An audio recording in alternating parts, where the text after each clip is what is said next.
রবি,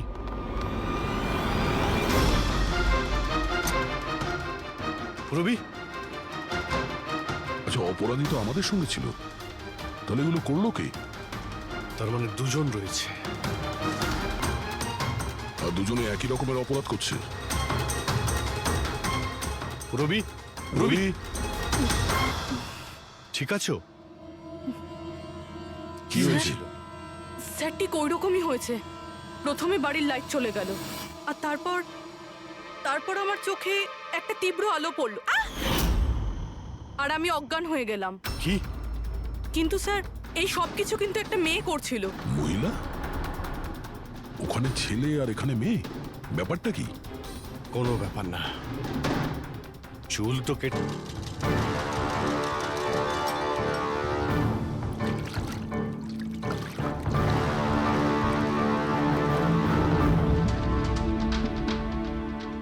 দেখুন সুমন ম্যাডাম, আপনি একটু বেশি ডিমান্ড করছেন। দেখুন গগন বাবু, আপনি যে কাজটা দিয়েছেন না সেটা খুব সোজা নয়, খুবই বিপজ্জনক। আপনাকে আমাদের টাকা বাড়াতেই হবে। ঠিক আছে, আমার উপর ভরসা রাখুন, আমি পরে বাড়িয়ে দেবো। পরে নয়, এখনই বাড়ান।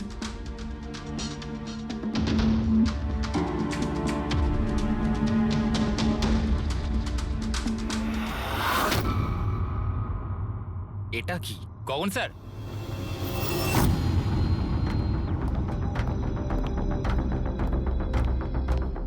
এই দেখুন, চুলের ভেতর কি অদ্ভুত একটা উকুন।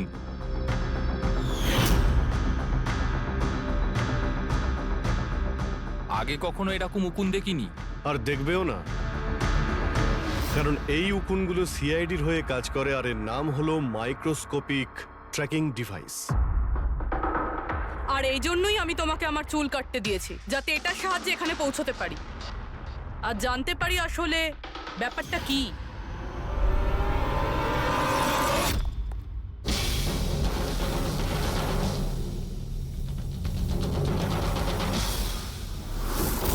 স্যার, আমার কোনো দোষ নেই। আমি গগন বাবুর থেকে টাকা পেয়েছিলাম এসব করার জন্য। গগনবাবু টাকা দেবে, আর যদি বলে কুঁয়োতে লাভ দিতে তো তুমি দিয়ে দেবে? এখন বলো, কেন করিয়েছো তুমি এসব? আমি যে কথাগুলো বলবো সেটা একটু আশ্চর্যজনক আপনার নিশ্চয়ই লাগবে, কিন্তু এটা সত্যি যে আমাদের ব্যবসায় মানুষের চুলের দাম সোনার দামের থেকে কম নয়। কোটি কোটি টাকা রোজগার হয় এখান থেকে। উইক্স, হেয়ার এক্সটেনশন, নকল আইল্যাশেস, ফার্টিলাইজার আর অ্যামিনোসিডের মতো প্রচুর জিনিস তৈরি হয়। স্যার, আপনি ভাবতেও পারবেন না যে এই চুল দিয়ে কি কি তৈরি করা যায়। হ্যাঁ, ঠিক আছে, ঠিক আছে, তুমি অনেক জ্ঞান দিয়েছো। কাজের কথা এসো, এসব কেন করছিলে? এই পুরো শহরে এই একটাই ফ্যাক্টরি আছে যে হেয়ার প্রসেসিং এর কাজ করে। সবকিছুই ঠিকঠাক চলছিল, কিন্তু হঠাৎ এই মানুষের চুলের সাপ্লাই কমে গেল। এই শহরের মেয়েদের মনে হঠাৎ করে এই ধারণাটা কি করে চলে এলো যে চুল বড় করতে হবে, আর সবাই চুল বড় করতে লাগলো। এই সময় আমি ভাবলাম যে কিছু একটা এরকম প্ল্যান করতে হবে যাতে এই মেয়েরা নিজে থেকেই চলে আসবে নিজেদের লম্বা চুল ছোট করবার জন্য। তাই তুমি ভাবলে যে এমন একটা ভয় তৈরি করা যাক শহরে, যাতে মেয়েরা ভয় পেয়ে গিয়ে নিজেই নিজেদের চুল কেটে ফেলে, হ্যাঁ? আর তোমার জন্য লাভই লাভ। হ্যাঁ, আর সেই জন্যই এই কাজের জন্য আমি দুজন লোককে রেখেছিলাম, সুমন আর রাজু। স্যার, আমরা দুজন ডান্ডিয়াতে গিয়ে লম্বা চুলওয়ালা মেয়েদের খুঁজি। আমি স্ট্রেট চুলওয়ালা মেয়েদের, আরও কার্লি চুলওয়ালা মেয়েদের। আমরা ওদের পিছু নিয়ে ওদের বাড়ি অবধি যাই। 800 লুমিনের জোরালো আলোর ফ্ল্যাশ লাইট ওদের চোখে আমরা ফেলি। তারপরে আমরা কেমিক্যাল দিয়ে ওদের অজ্ঞান করি, ওদের চুল কাটি, তারপর আমরা ওখান থেকে পালিয়ে যাই। ঠিক আছে, এটা তো বুঝলাম কেন আর কিভাবে করতে, কিন্তু এইসব করতে গিয়ে দিয়াকে খুন করলে কেন? স্যার, আমি মারিনি ওকে, জানি না কি করে মারা গেল। হয়তো সেই সমস্ত কেমিক্যালের জন্য যা দিয়ে তোমরা মেয়েদের অজ্ঞান করতে। হয়তো ওই কেমিক্যালের জন্য ওর অ্যালার্জি হয়, আর তাতেই ওর মৃত্যু ঘটে। স্যার, আমি কি করে জানবো যে ওর অ্যালার্জি ছিল? আর এরকম আপনারা আমায় মিথ্যে খুনের মামলায় গ্রেফতার করতে পারেন না।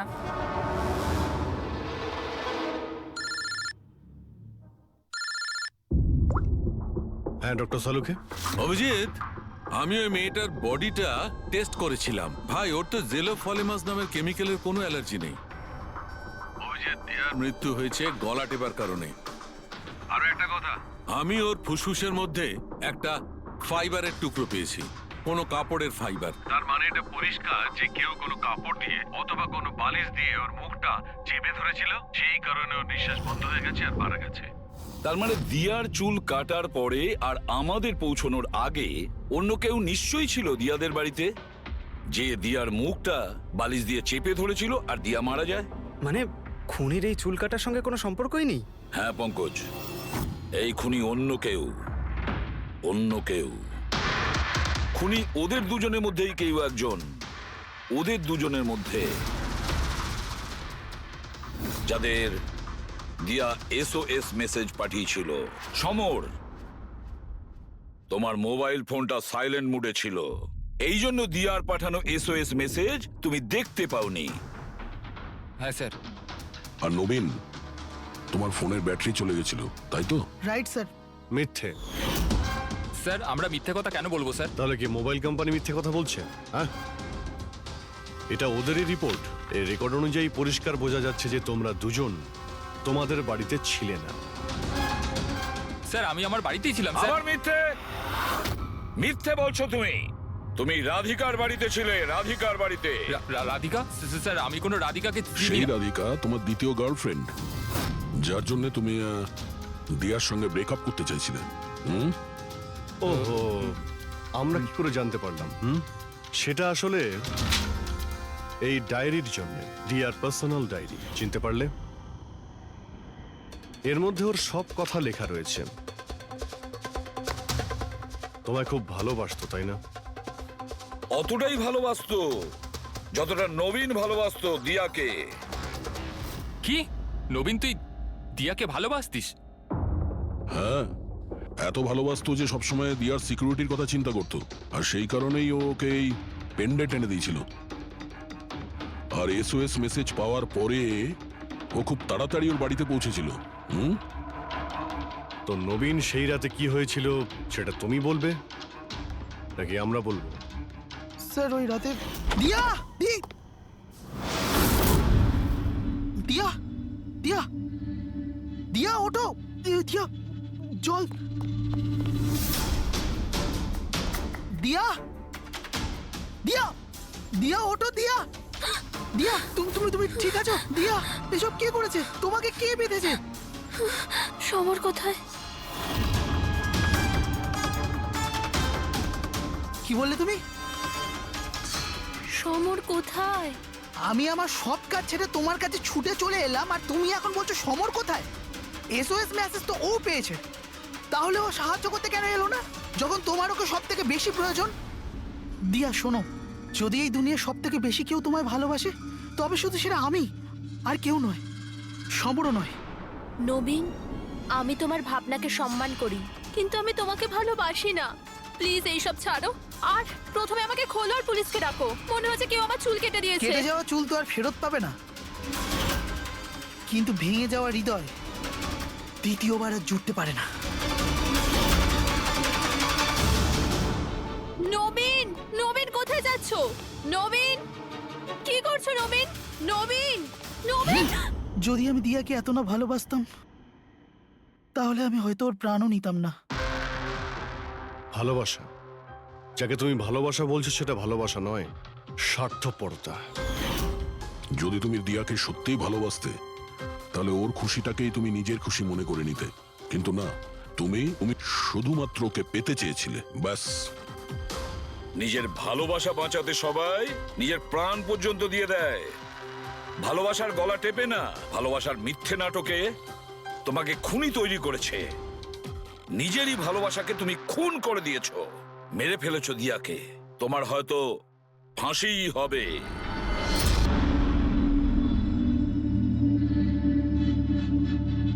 ও গড, এই পলিউশনও না আমার স্কিন খারাপ করে দিচ্ছে।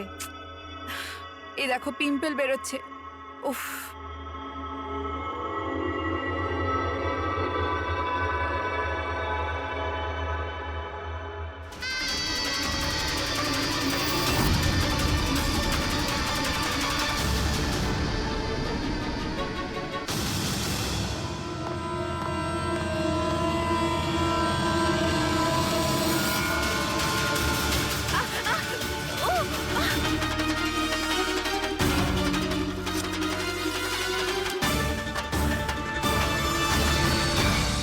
স্যার প্রথমে তো আপনাকে ধন্যবাদ জানাই যে আপনি আমাদের ডকুমেন্টারিতে অংশগ্রহণ করতে রাজি হয়েছেন।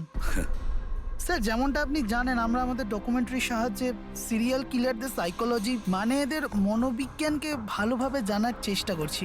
স্যার তাহলে আপনি এ ব্যাপারে কি বলবেন? দেখুন, সিরিয়াল কিলার একজন বিশেষ ধরনের অপরাধী, বিপজ্জনক অপরাধী। এমনি সাধারণ আসামিরা ওদের কাছে কোনো মোটিভ থাকে, কোনো কারণ থাকে খুন করার জন্য, কিন্তু সিরিয়াল কিলার না, ওদের কাছে কোনো মোটিভ নেই, শুধু নিজেদের শখ পূরণ বা এন্টারটেনমেন্টের জন্য খুন করে। ওরা প্রায় লোকেদের ওপরে বা পরিস্থিতিকে নিজের গ্রিপে রাখার চেষ্টা করে, আর তাছাড়া নিজেদের সিরিয়াল কিলিং পশুদের ওপরেও অ্যাপ্লাই করে দেখে, তারপরে মানুষের ওপরে। আচ্ছা, এটা কখনো বলা যায় না যে ও কাকে বা কোন কোন লোককে নিজের শিকার তৈরি করবে। সে ছেলেও হতে পারে, মেয়েও হতে পারে, সে এজেড বা ইয়াংও হতে পারে। কিন্তু একটা ব্যাপার আছে যেটা ওদের প্যাটার্ন হয় কিলিং এর, সেটা 2-3-4টে খুনের রিপোর্ট দেখার পরেই সেটা বোঝা যায়, আর তখনই আমরা আস্তে আস্তে ওদের পিছু নিতে পারি, তার আগে নয়। অনেক ক্ষেত্রে তো এরা কয়েক মাস ধরে নিজের শিকারের ওপর নজর রাখে, আর যখনই সুযোগ পায় ঝাঁপিয়ে পড়ে আর মেরে ফেলে। এই কারেন্ট কি করে চলে গেল?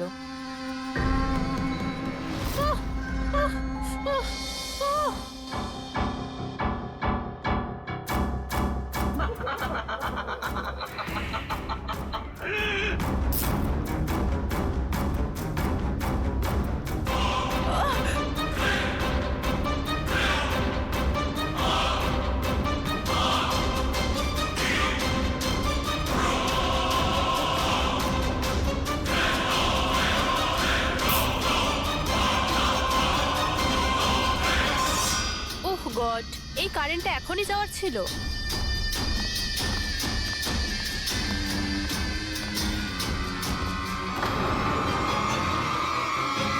আহ, কে? আহ, উফ।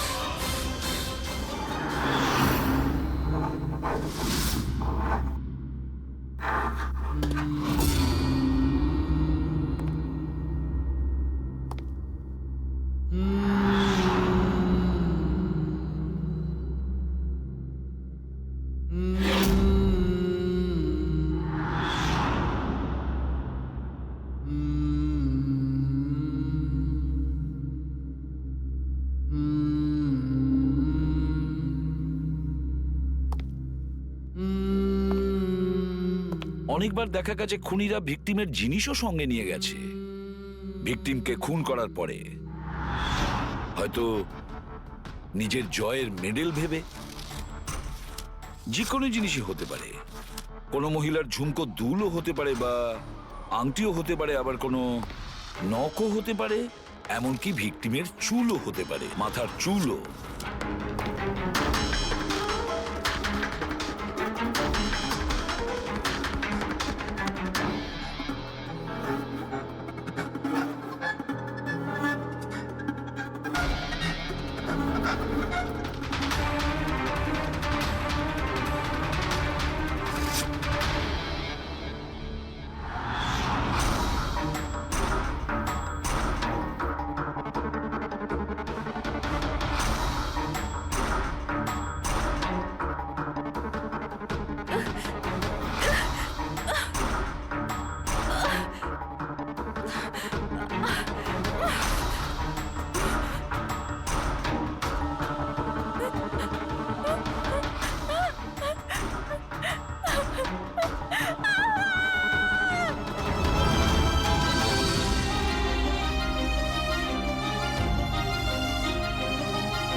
আমার চুল?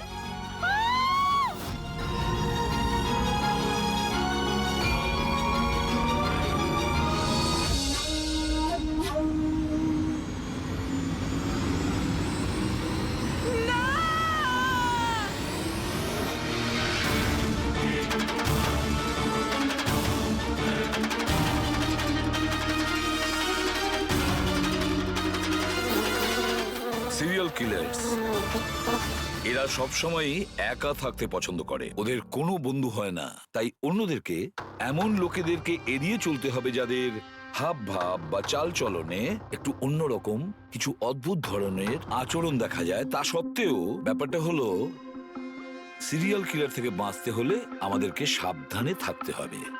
সত্যি সাবধানতার প্রয়োজন। Hello, ACP Pradyuman here. কোথায়?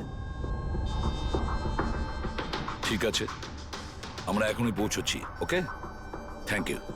সরি, যেতেই হবে। No problem sir. স্যার কিন্তু থ্যাংক ইউ, আপনি আপনার মূল্যবান সময় আমাদের দিয়েছেন। Wish you all the best for your thank documentary. You sir, thank you very much. আবার দেখা হবে। ওকে, একদম sir. Thank you very much. Bye by.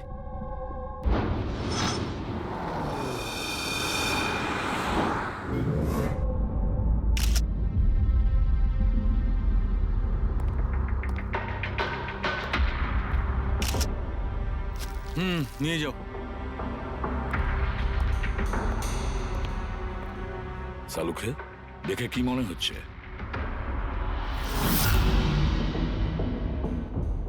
বস, মৃত্যুর কারণ এখনো কিছু বুঝতে পারছি না। ল্যাবে নিয়ে গিয়ে দেখছি। আর ডক্টর, এই চিহ্ন? হ্যাঁ দয়া, এই যে চেয়ারে বাঁধা ছিল দড়ি দিয়ে, তারই চিহ্ন এটা। বস, আমি যাচ্ছি, ল্যাবে গিয়ে চেক করছি। স্যার, দিয়া এই পেন্ডেন্টটা পড়েছিল। কোনো বিশেষ লোকের কি এটা? স্যার, এই পেন্ডেন্টে জিপিএস বেস সেফটি অ্যালার্ম আছে। এই পেন্ডেন্ট পরে থাকা ব্যক্তি যদি কোনো বিপদে পড়ে, এই পেন্ডেন্টটা দুবার প্রেস করলে পেন্ডেন্ট পরে থাকা ব্যক্তির ইমার্জেন্সি লিস্টে যে কটা নাম্বার থাকবে তাদের কাছে একটা এসওএস মেসেজ যাবে যে এই ব্যক্তি বিপদে আছে। আচ্ছা, কাল রাত্রে এই পেন্ডেন্টটা দুবার টিপেছিল। হ্যাঁ স্যার, কটার সময়? প্রায় 12:30টার সময়। আর ওর এই এসওএস মেসেজ ওটা কার কাছে গেছে? স্যার, ওই দুজনের কাছে। এদিকে এসো। কি নাম তোমাদের? সমর। সমর। নবীন। নবীন। কি সম্পর্ক ছিল দিয়ার সাথে তোমাদের? স্যার, আমার গার্লফ্রেন্ড ছিল। স্যার, আমার কলেজের বন্ধু। যখন দিয়া তোমাদের এসওএস মেসেজ করলো তখন তোমরা কিছু করনি কেন? হ্যাঁ স্যার, এটার জন্য আমারও আফসোস হচ্ছে যে আমি ফোনটা সাইলেন্ট কেন রেখেছিলাম। যদি আমি ফোনটা সাইলেন্ট না রাখতাম, স্যার, আজ দিয়া বেঁচে থাকতো। ফোন সাইলেন্ট ছিল। আর তোমার নবীন, তোমার ফোনটাও সাইলেন্ট মোডে ছিল? না স্যার, স্যার আমি শুয়ে পড়েছিলাম আর আমি বুঝতেই পারিনি কখন আমার ফোনের ব্যাটারি ডেড হয়ে গেছিল। আশেপাশের ঘটনা থেকে আমি ওকে এই পেন্ডেন্টটা এনে দিয়েছিলাম, কিন্তু লাভ কি হলো যখন এটা কোনো কাজেই এলো না। ওই ঘটনার ব্যাপারে বলছো? ওই যে চুল কাটা গেছে ওই মেয়েদের? হ্যাঁ স্যার। হ্যাঁ স্যার, এরকম ঘটনা অনেক ঘটেছে এই চত্বরে। এই দিয়ার মতো অনেক মেয়েরই চুল কাটা হয়েছে, কিন্তু কাউকে হত্যা করা হয়নি। আর লোকে তো এটাও বলছিল যে কোনো আত্মা টাত্মার চক্কর আছে। কি বললে তুমি? ভূত, আত্মা? আমি বলছি না স্যার, লোকেরা বলছে। স্যার, এই এলাকার সব মেয়েরা বেশ আতঙ্কিত রয়েছে। সূর্য ডোবার আগেই নিজেদেরকে বাড়িতে বন্দি করে নেয়। কিছু মেয়েরা তো নিজেরাই নিজেদের চুল কেটে ফেলেছে, আর অনেকে সাধু আর জ্যোতিষীদের কাছে যাওয়া শুরু করেছে। তারা মনে করছে এই সাধুদের আশীর্বাদে এই সমস্ত অলৌকিক শক্তির হাত থেকে রক্ষা পাবে। এটা কোনো অশুভ শক্তির কাজই নয়, এটা কোনো মানুষই করেছে। মানুষই করেছে এটা। স্যার, হ্যাঁ ইন্সপেক্টর সুশীল এই কেসটারই তদন্ত করছেন। হ্যাঁ, সুশীল বাবু বলুন। স্যার, কিছু বুঝতে পারছি না। এ প্রচুর মেয়ের চুল কেটেছে, কিন্তু মেরেছে শুধু একজনকেই। শুধু একটা মেয়েকেই মেরেছে? হ্যাঁ, কি বলতে চাইছেন আপনি? আরো মেয়েদের মারা উচিত ছিল? আমাদের লজ্জা করা উচিত। আমাদের থাকা সত্ত্বেও একটা মেয়ের জীবন চলে গেছে। যত তাড়াতাড়ি সম্ভব ধরতে হবে অন্য কোনো নিরীহ মেয়ের মৃত্যু হওয়ার আগেই। বুঝেছেন আপনি? স্যার। পুরো ডিটেলসটা চাই আমার, যত তাড়াতাড়ি সম্ভব। যান। স্যার। স্যার, হ্যাঁ ফেডরিক, এই নিন এই পুরো কাণ্ড কারখানার সমস্ত ফাইল। ইন্সপেক্টর সুশীল এই মাত্র পাঠিয়েছেন। কটা ফাইল পাঠিয়েছে? 8টা। দয়া, অভিজিৎ, ফাইলগুলো ভালো করে স্টাডি করো, চেক করো, দেখো। আর প্রত্যেকটা মেয়ের সাথে কথা বলে দেখো, জিজ্ঞাসা করো ওদের সাথে কি করা হয়েছে। দিয়া ছাড়া আর কোনো মেয়ের যেন প্রাণ না যায়। অদিতি, আপনি বলেছিলেন যে আপনি বিছানায় বসে লাইট অফ করেছিলেন, তারপর কি হয়েছিল? স্যার হঠাৎ করে একটা জোরালো আলো আমার চোখে পড়লো আর তারপরে কি হলো আমার কিচ্ছু মনে নেই। আমার শুধু ওই উজ্জ্বল আলো মনে আছে, তার বেশি আর কিচ্ছু নয়। আচ্ছা, তারপরে কি হয়েছিল? ঘরের আলো বন্ধ হয়ে যাওয়ার পর আমার চোখে একটা জোরালো আলো পড়লো আর তারপর আমি আর কিছু দেখতে পাচ্ছিলাম না, আমার চোখ একদম ধাঁধিয়ে গেছিল। আচ্ছা, জ্ঞান ফিরে আসার পরে কি হয়েছিল? যখনই আমার চোখটা খুললো আমি দেখলাম কেউ আমার চুল কেটে নিয়েছে। আমি চেঁচালাম আর তারপর আমি পুলিশকে কল করলাম। হ্যাঁ স্যার, আমিও একটা খুব জোরালো আলো দেখেছিলাম, যেরকম টিভিতে দেখেছিলাম সব মেয়েদের সাথে হয়েছে, ওরকম আমার সাথেও হয়েছে। ওই ভূতটা আমার চুল সব কেটে দিয়েছে। ভূত নয়, অপরাধী। এই এই আপনার হাতে কি রয়েছে? স্যার আমার চুল। আপনার চুল? ও অপরাধী তোমার চুল কেটে নিজের সঙ্গে নিয়ে যায়নি? না তো।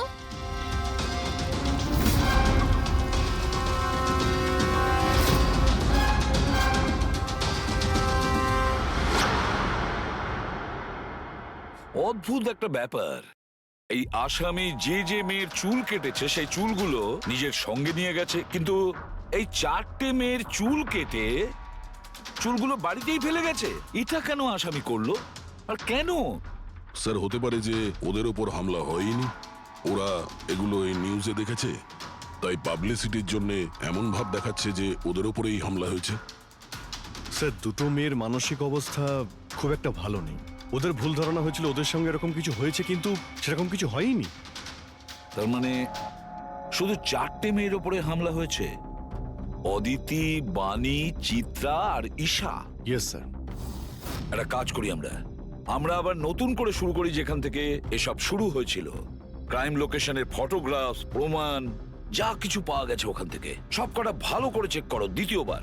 কিছু না কিছু আমরা নিশ্চয়ই ছেড়ে গিয়েছি, যেটা এবারে আমরা পাবো।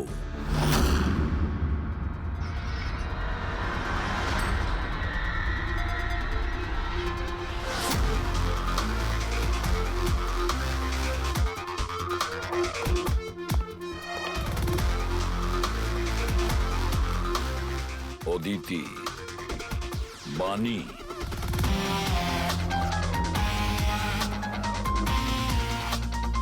চিত্রা, ঈশা।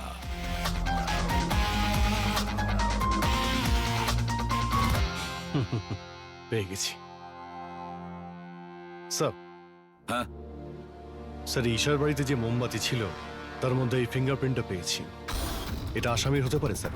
যদি এই ফিঙ্গারপ্রিন্টটা আসামির হয় তাহলে সে খুব ভুল করেছে। অভিজিৎ, আমাদের ক্রিমিনালের ডেটাবেসটা চেক করো, দেখো তো এ কোনো পুরনো পাপি কিনা।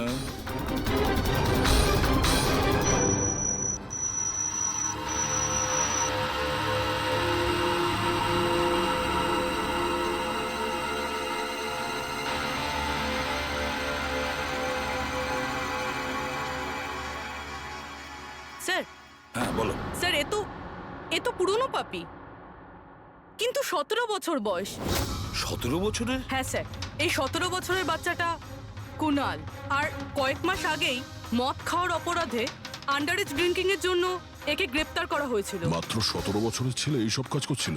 এটা তো ওর সাথে দেখা করলেই জানা যাবে। এমনিতে তো সিরিয়াল কিলাররা অ্যাডিকশনের মধ্যেই থাকে, নেশা করে, ড্রাগস নেয়।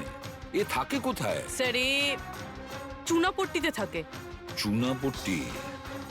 তাহলে আর দেরি কেন, দেখা করে আসো ওর সাথে চুনাপট্টিতে। বিশ্বাসই হচ্ছে না, একটা 17 বছরের ছেলে এইসব কাজ করছে কি করে?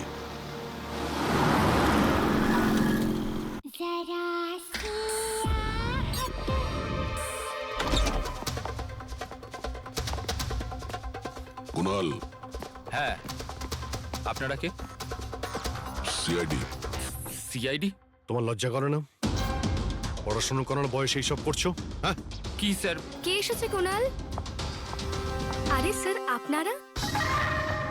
ঈশা, তুমি এখানে কি করছো? স্যার, এটা আমার মাসির বাড়ি, কিন্তু আপনারা এখানে? কুনালের সঙ্গে দেখা করতে এসেছি। কুনাল এ আমার কাজিন স্যার। কাজিন? তুই তোর কাজিনের চুল কেটেছিস? স্যার স্যার আমি তো স্যার ঈশা দিদির সাথে একটু মজা করেছিলাম স্যার। স্যার আমি ওই চুল কেটে দেওয়া লোকটার ব্যাপারে নিউজ পেপারে পড়েছিলাম স্যার। আমি ভাবলাম এই মজাটাও একটু ঈশা দিদির সাথে করা যাক। মা মা আমার চুল, আর মা আমার সব ও চুল চিল্লে কেটে চিল্লে দিয়েছে। সারা বাড়ি মাথায় তুললো আর পুলিশকে ফোন করে দিল স্যার। আমি ভয় পেয়ে গেছিলাম স্যার, সেই জন্য আমি ওই চুলগুলো ফেলে দিলাম স্যার আর চুপচাপ বাড়ি থেকে বেরিয়ে গেলাম স্যার। তুই এত বাজে মজা করেছিস আমার সাথে। দিদি সরি, আমি তোকে কখনো ক্ষমা করব না, কখনো সরি নয়। সরি দিদি সরি সরি স্যার। স্যার আমি শুধু ঈশা দিদির চুল কেটেছিলাম স্যার, বাকি কোনো মেয়ের চুল কাটিনি আমি স্যার। আমরা তোমার কথা বিশ্বাস করবো কি করে? আপনি চাইলে আমার মাকে জিজ্ঞেস করে নিন স্যার, যে দিন ওই ঘটনাগুলো ঘটেছে ওই দিন আমি বাড়িতেই ছিলাম স্যার। তোর সব জিনিসটা মজা লাগে না জানিস? যখনই ওই মুহূর্তের কথা ভাবি ভয়ে বুকটা আমার কেঁপে ওঠে। দিদি সরি দিদি তোমার সরি। ভাগ্য ভালো যে আমরা তোমাকে অ্যারেস্ট করছি না। নিজের স্বভাব পরিবর্তন করো, নাহলে ভবিষ্যতে বড় সমস্যায় পড়বে তুমি।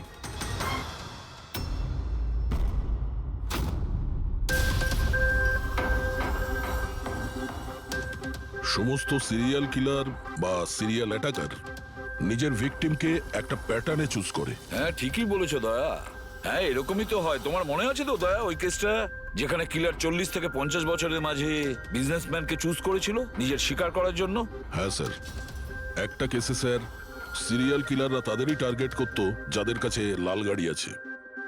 ঠিক ওই রকমই এই মেয়েগুলোর কেসেও একটা ফিক্সড প্যাটার্ন আছে। স্যার সব মেয়েদেরই বয়স প্রায় 20 থেকে 35-এর মধ্যে। আর এরা সবাই ইন্ডিপেন্ডেন্ট ছিল স্যার, চাকরি করতো আর বাড়িতে একলা থাকতো।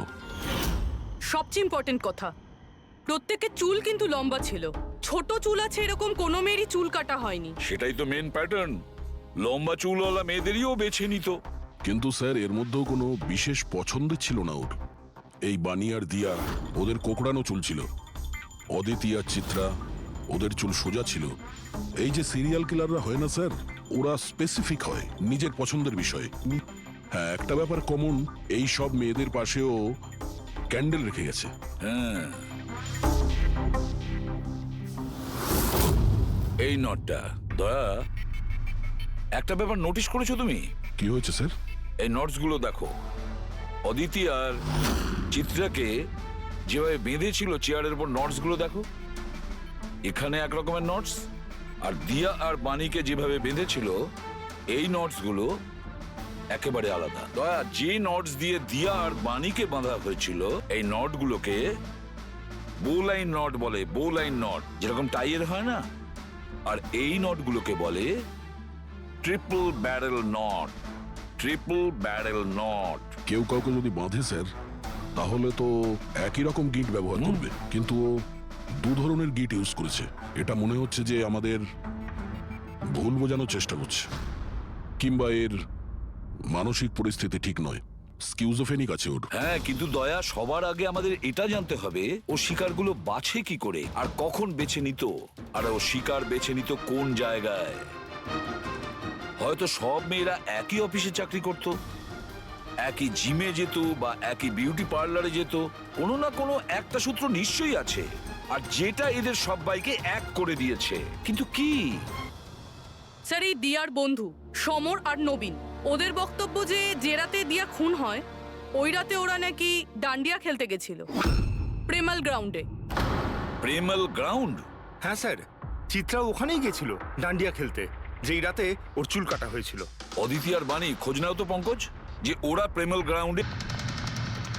হ্যাঁ বস, ওই মেয়েটির মৃত্যু গলা টেপার কারণে হয়েছে। গলা টিপে মারা হয়েছে? স্যার এই হলো তার রিপোর্ট। স্যার, হ্যাঁ স্যার আপনার সন্দেহ ঠিক ছিল স্যার। অদিতি আর বাণী সেই রাতেই ডান্ডিয়া খেলতে গেছিল যে রাতে ঘটনাটা ঘটেছিল। তার মানে হলো দয়া, আসামি প্রেমেল গ্রাউন্ডে যেত ডান্ডিয়া প্রোগ্রামে, আর কোনো লম্বা চুলওয়ালা মেয়েকে ও বেছে নিত নিজের শিকারের জন্য। ওখান থেকে বেরোনোর পর ওকে ফলো করে আর সুযোগ পেয়েই কাজ হাসিল করে নেয়। তাহলে তো একে ধরা কঠিন নয় দয়া। সেটা কি করে স্যার? ফেডরিক, ইঁদুরকে ধরার জন্য তাকে লোভ দেখানো হয়, তারপরে ওকে ট্র্যাপে ধরে ফেলে, আর ব্যাস।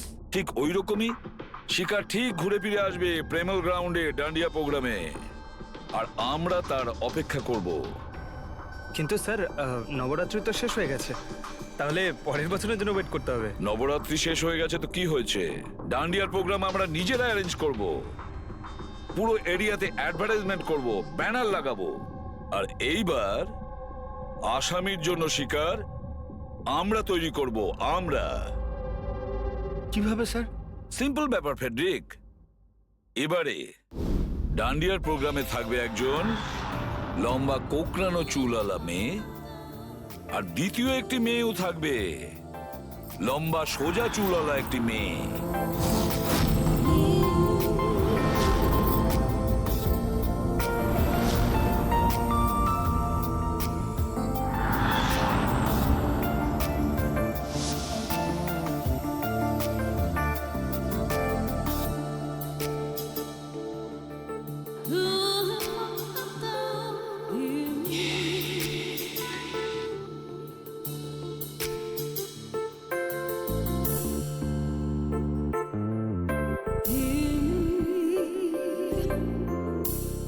এখন এই নকল চুলের এক্সটেনশন আসল বলে মনে হচ্ছে।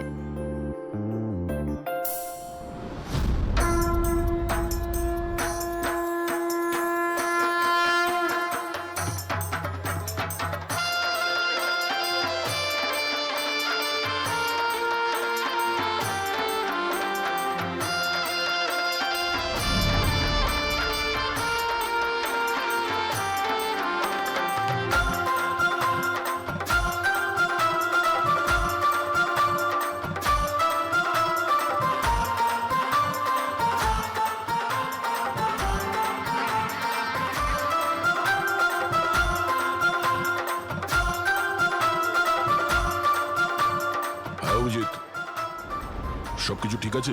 হ্যাঁ দয়া। Okay fine.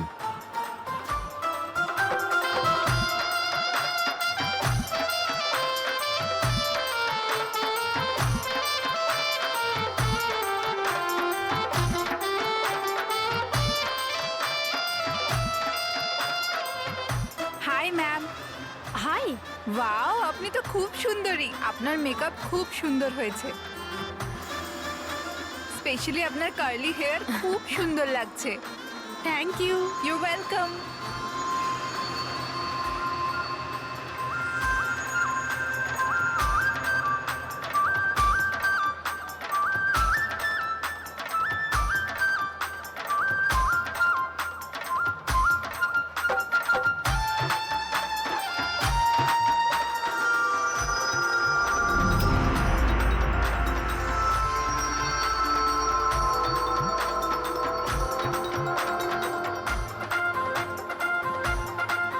হাই।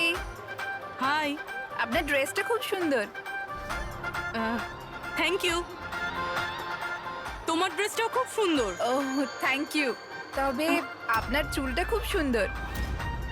স্ট্রেট করিয়েছেন নাকি ন্যাচারালি এরকম? প্রকৃতির দান এটা। ও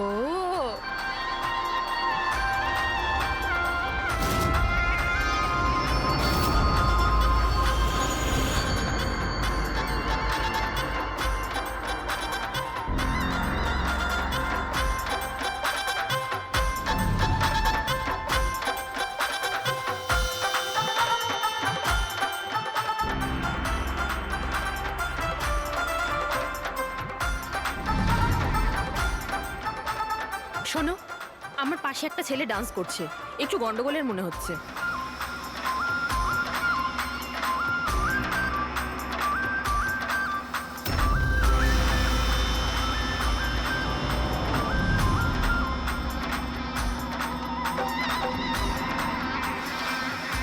হ্যাঁ সারিকা, কোথায় ও? আমার পাশেই ছিল।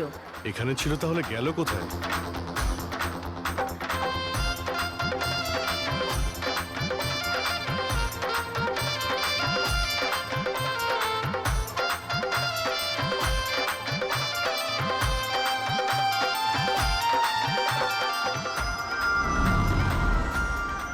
রবি, স্যার।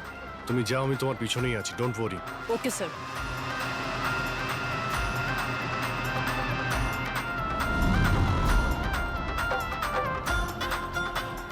হ্যাঁ অভিজিৎ, আমি প্রবীর পিছনে যাচ্ছি, তুমি সারিকার পিছনে থেকো।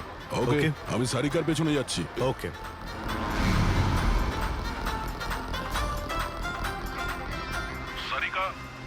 হ্যাঁ আমি তোমার পেছনে যাচ্ছি, তুমি নিশ্চিন্তে যাও। ওকে।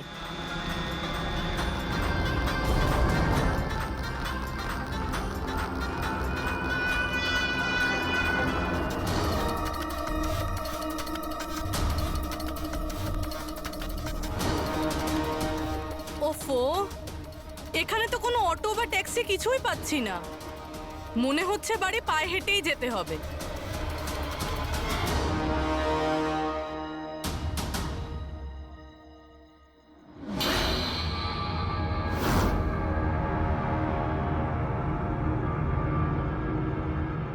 স্যার, কেউ পিছু নিয়েছে নাকি? না, এখনো পর্যন্ত কাউকে দেখতে পেলাম না। তুমি এগিয়ে যাও, যদি কেউ তোমায় ফলো করে।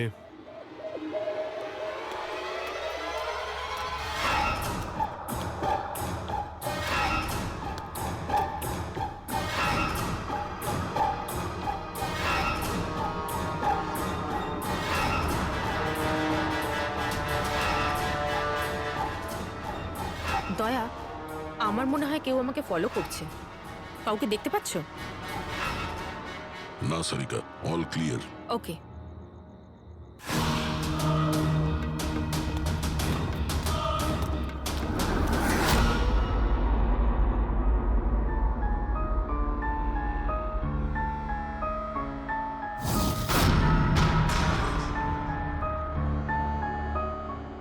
স্যার, সব ঠিক আছে? স্যার হয়তো আজকে অ্যাটাকার ডান্ডিয়া খেলতে আসেইনি, নয়তো স্যার অন্য মেয়ের পিছনে গিয়েছে। দেখা যাক, আর একটু অপেক্ষা করি।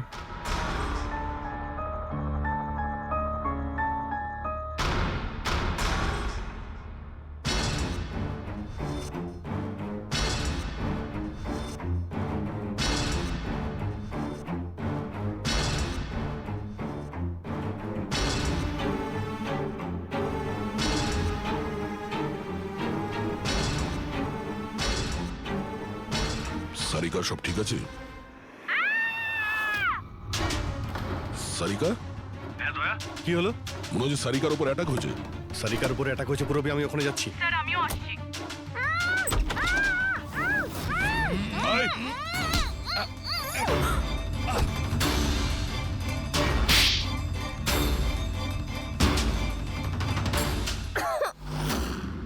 ও নো, সারিকা তুমি ঠিক আছো? হ্যাঁ আমি ঠিক আছি। হট।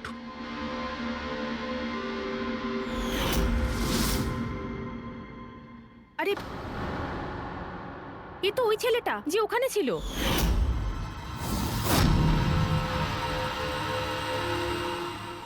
চুল কাটার প্রচুর শখ তোর, হ্যাঁ? তোর জন্য সেলুন খোলাচ্ছি আমরা। বল, দিয়াকে কেন মেরেছিস? না না না স্যার, আমি কাউকে যে মারিনি। কথা বলছিস? না স্যার, আমি কাউকে মারিনি স্যার, সত্যি বলছি। মেয়েদের চুল কাটিস? হ্যাঁ, দেখি কি এসব। সাইনোফোলিমাস?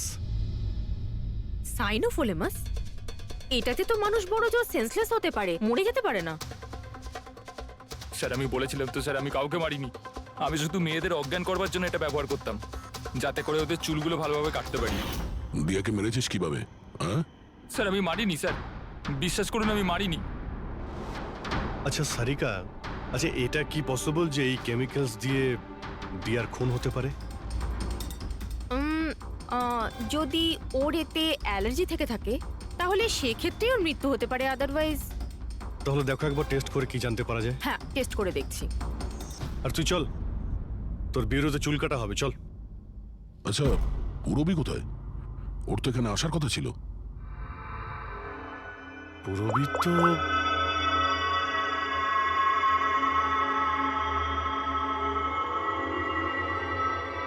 ও তো ফোন তুলছে না। পুরবি ল্যান্ডলাইনে ট্রাই করো।